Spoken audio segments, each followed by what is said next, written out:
Hello, everyone. Today I'm going to be covering the film Clueless, released in 1995, and analyzing how it displays its narrative and characterization. Clueless is what is known to many as a true 90s classic, twisting the realistic standards and behaviors of high school students in the 90s into a flashy, colorful, and full of life narrative. It's fair to say that because of the reputation of this movie, that other similar films, like Easy A, for example, even exist in the first place, as the popularity it's gained from the way it explores its characters has set up huge inspiration for other high school-based flicks.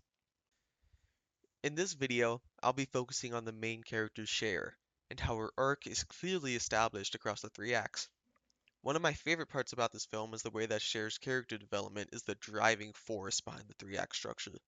In the first act, we're given an unreliable narrator look at the societal structure of the high school through the eyes of Cher, a confident, seemingly pleasant but decently selfish high school student, which is something that Josh, the future love interest, catches on to. That serves your interests more than theirs. Yeah, if I ever saw you do anything that wasn't 90% selfish, I'd die of shock. But this is also a character trait that the audience latches onto in the second act. The second act is the act that develops Cher's ulterior motives to her place in the high school societal class.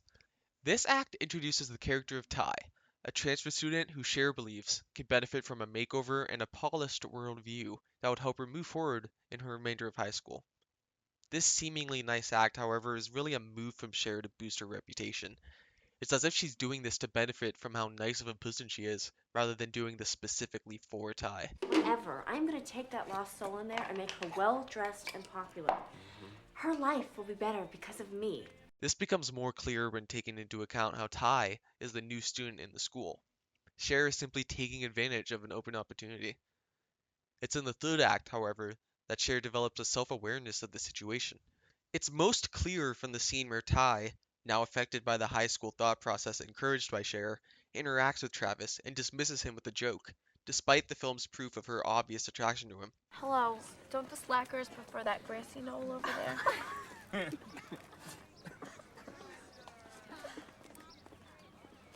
Cher mentions in the film that it would be wise to stay clear of typical high school boys, such as skateboard stoners, which Travis clearly is. In this scene, Cher witnesses Ty's dismissal of Travis, realizing what she's done and how her stereotypical high school worldview has affected the relationship between Ty and Travis, a person that Ty genuinely likes beyond the pitch perfect high school life. It's after this scene that she begins to rethink the behavior that she's established in herself and within others at the school. The most important part of this development is that she moves beyond her own absorbed selfishness and into her true feelings, where she has an epiphany and realizes her true affection for Josh. This is like Josh. This scene is very important in symbolizing Cher's epiphany from a filmmaking perspective, with a carefully crafted mise-en-scène. The placement of the camera and Cher, the lights turning on in the fountain as soon as she has a realization, all contribute to the effectiveness of her epiphany. Then suddenly, oh my God, I love Josh. As you're watching the film, you could truly feel the difference between when Cher's actions were guided by reputation, like in Act 2, We should do something good for mankind or the planet for a couple of hours. Hey, Brainiac. and when they were guided by her true wants and emotions. Cher, you've been nothing but super duper nice to me. Not even. If it wasn't for me, you wouldn't even have liked that loser, Elton. I'm so sorry, Ty. Oh, Cher, I'm really sorry. Another example is Cher's grand computer-based closet system, and how later in the movie she runs through her selections so she can donate them to the disaster relief program at her school. I want to help. That would be wonderful. Her willingness to help by donating items so important to her consumer culture persona represents her letting go of her selfishness and doing a genuine selfless act for once. I'm captain of the Pismo Beach Disaster Relief. I don't think they need your skis. Daddy, some people lost all their belongings. Don't you think that includes athletic equipment? Now I asked AI to analyze Cher's identity conflict just as I have, and in this answer it gave me Cher's identity conflict in Clueless can be seen as a tension between the image she projects and the person she's becoming. She starts off grounded in surface level measures of value, appearance, popularity, control, but as events unfold, those markers no longer fully define her. She begins to notice gaps between how she sees herself and how others actually experience her, forcing her to question the stability of her role.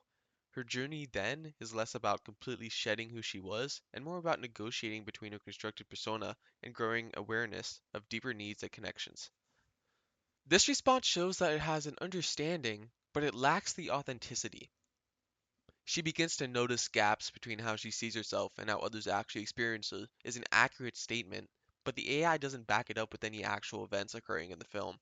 The AI also mentions the measures of value and appearance, popularity, and control, but doesn't give us the context in which she upholds these measures, such as where she stands in the social hierarchy of her school. From this analysis, I learned that the AI delivers its answers at surface level, something that wouldn't appeal to a professor, who would expect an in-depth analysis. This surface level writing also comes with a complete lack of positionality and emotion. So I asked, analyze again, but from the perspective of a teenage college student casually watching this on the couch for a movie night. Go into more detail using characters such as Ty and how Cher's plan to get Ty and Ellen together relates to her identity conflict. The AI gave a much more realistic, human-sounding response. She thinks she has life figured out, like she's the expert on fashion, popularity, and even other people's lives. That's why when Ty shows up, Cher immediately decides she's some kind of project. It's not enough for her to just be friends with Ty. She needs to transform her, mold her, and then set her up with Ellen. The AI is now very specific on the events that contributed to Cher's identity conflict. Thank you guys for watching.